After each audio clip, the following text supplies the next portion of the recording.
Hey, Beverly Middle School 8th graders, thanks for joining us this week for your choice board. Hope you're interested. I got a doctor, a real one for us. This is Dr. Kolb.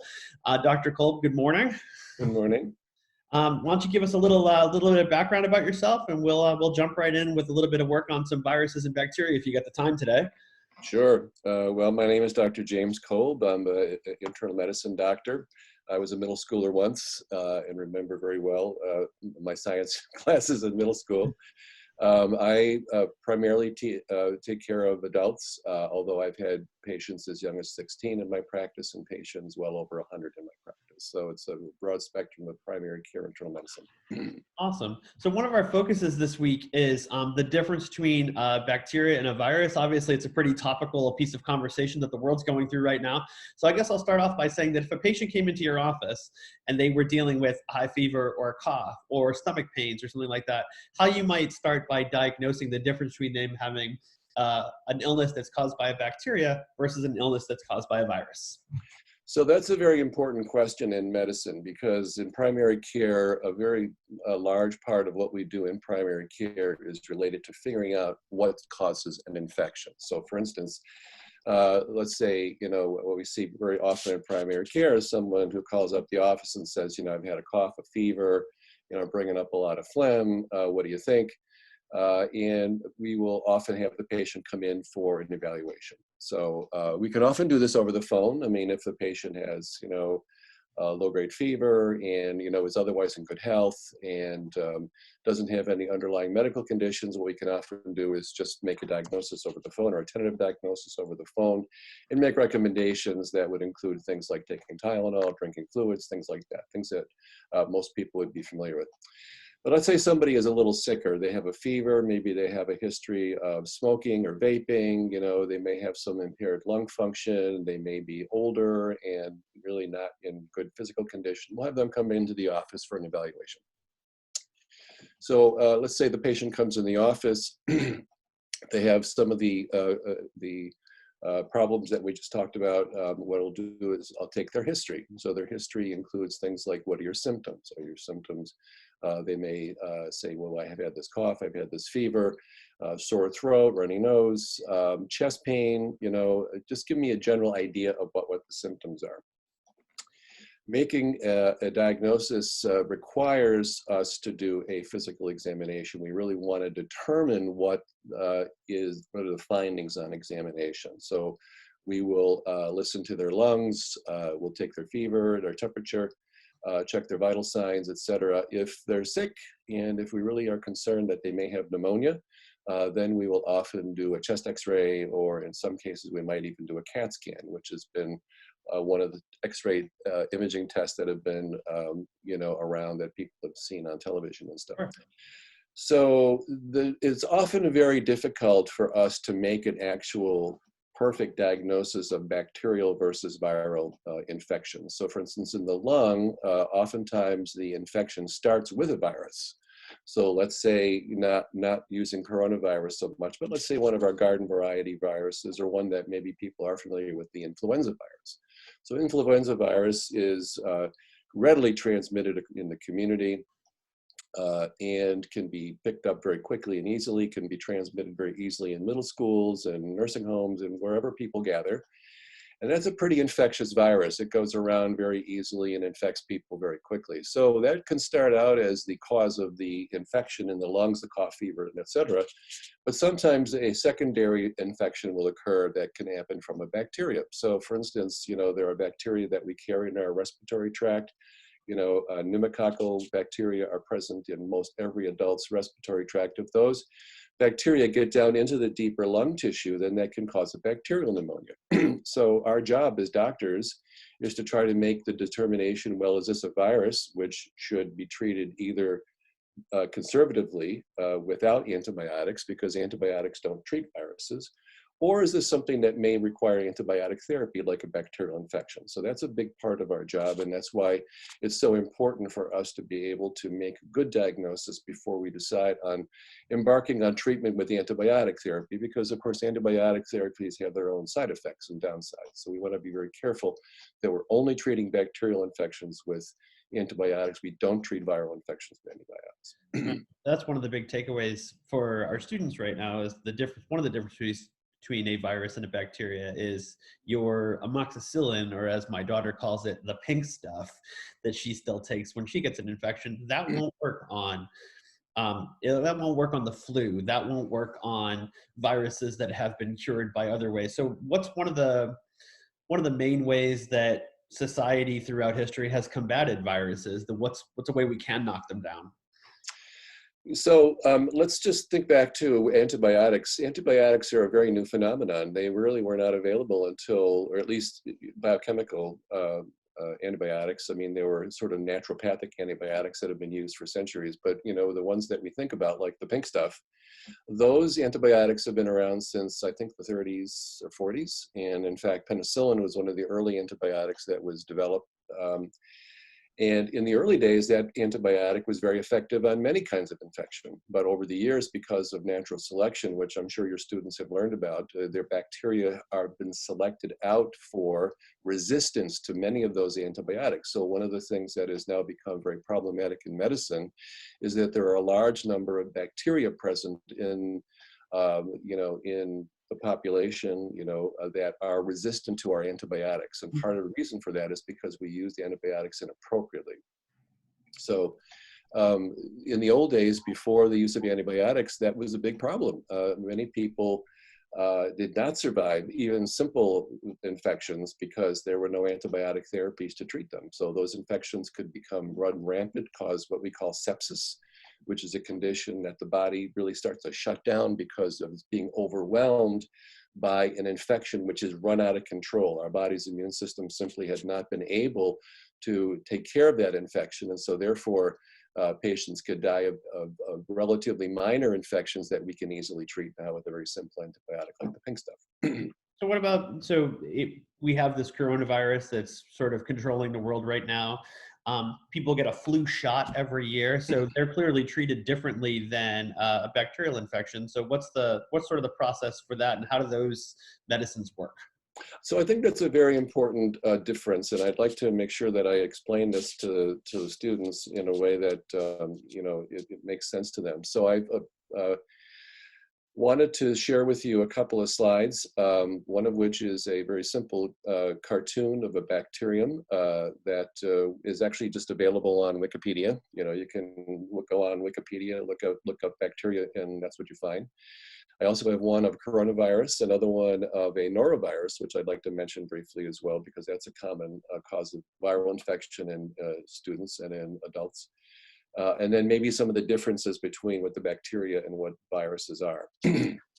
So with respect to the coronavirus and the flu virus, I think that's been a common misconception. I've heard a lot of people with confusion about, well, why would a flu shot, for instance, not take care of the coronavirus? Or why do we not have any antiviral treatment for the coronavirus? And I think that's important to understand that. So the flu virus is a different virus. It is an RNA virus. If your students have learned the difference between RNA viruses and DNA viruses, it's an RNA virus. And it has the ability to recombine within the cell. So let's say I'm exposed to the flu virus. The flu virus gets into my nostrils. It starts to multiply in the mucosal membranes of my nostrils, gets into the rest of my respiratory tract because it just explodes inside the respiratory system. Inside the cell, those viruses can change very, very rapidly. So from one year to the next, you can have one type of flu virus, and then the next year is a very different type of flu virus, which is circulating in the population. So that's the reason why, at least currently, we need to have different flu vaccines every year, because the viruses we're treating this year or preventing this year with the vaccine are different from the ones we had last year. Coronavirus is very different because it's a novel virus. We don't have anyone in the world, not a single human being has antibody to that virus or immunity to that virus, because it's novel. It had never been seen before it appeared in Wuhan, China in November and December of last year. So we don't have a vaccine for it yet. They're desperately working on developing one, but there isn't one yet. And if you have a moment, I can certainly kind of go through how the vaccines are made. I definitely would. I'd like to know a little bit about sort of how vaccines work, and then wrap it up with just a question about if viruses even considered a life form like bacteria are, because this seems Sure. to study their cell structure for a little bit. So vaccines are developed both for bacterial infections and viral infections. And I'd like to kind of briefly explain how they work. And so again, I have those four cartoons that I shared with you, but if I can actually just even show you a prop.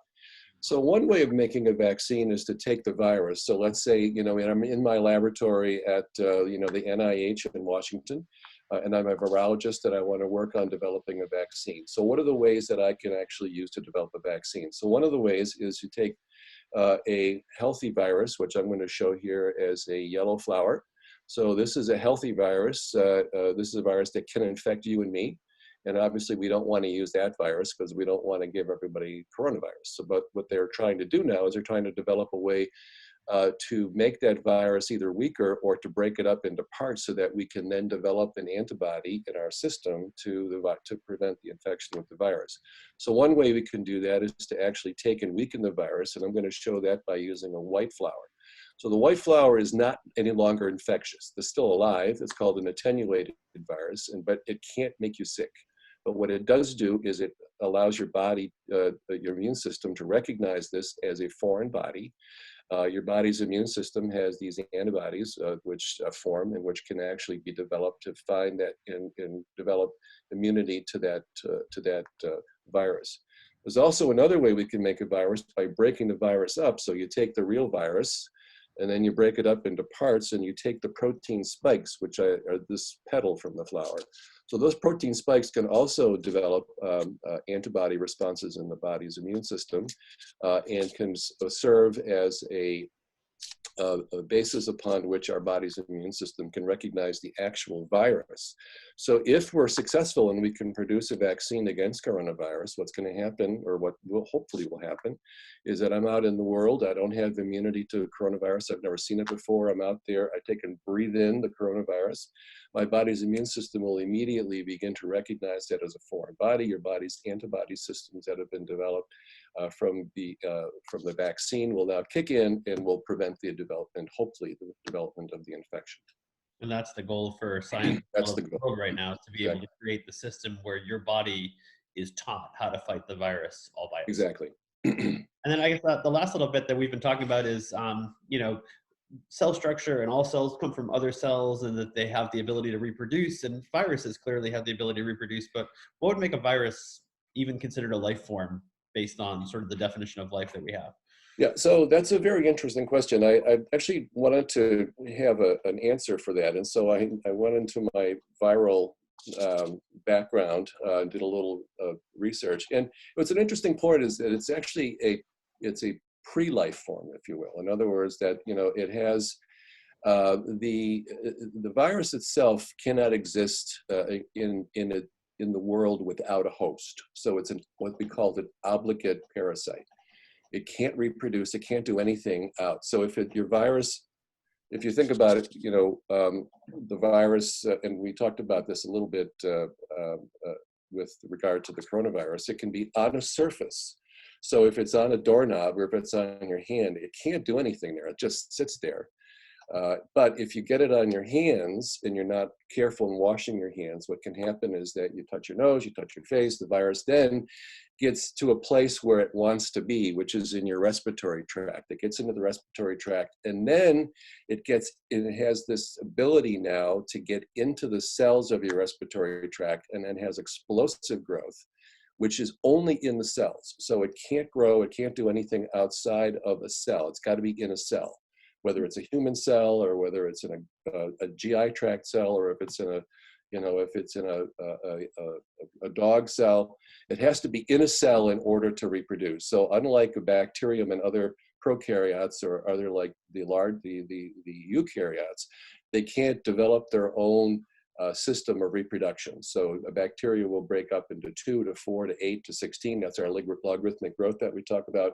Yep. Viruses are logarithmically grow, but they can't do anything outside of a cell. It's got to be inside of a cell. So that's why it's sort of in one of these in-between zones. It's not life the way we think about it. It can't live independently. It's got to be in something. And so that's sort of the difference between bacteria and viruses. Very interesting.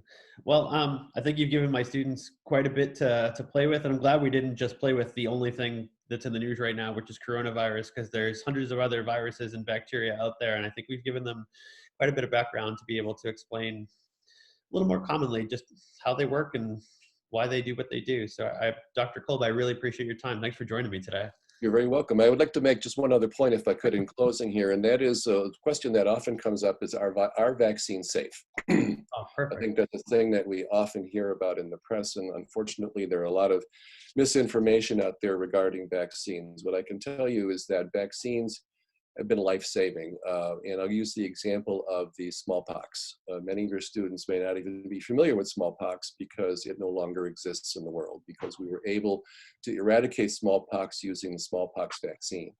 And there's a long history behind that. But the important thing here is that this was a deadly disease which killed literally millions and millions and millions of people over centuries because there was no treatment for it. And so by using a vaccine in a proper and appropriate way, we were able to actually eradicate that very, very dangerous virus from the human population. So I think it's very important for the students to understand that these vaccines are very carefully studied over many, many years, and are definitely would not be out on the market and would not be available for us to use if they weren't found to be safe. So. Which is probably why the solution for coronavirus with the vaccine is not happening next week, because of the care that goes into producing it. Exactly. That's the huge part of that. Exactly right. I really appreciate your time, and thanks so much for joining me. I hope my Beverly Middle School students have some stuff to take away. My pleasure. Again, take care. Thanks so much for allowing me to speak to your students. Thank you. Okay.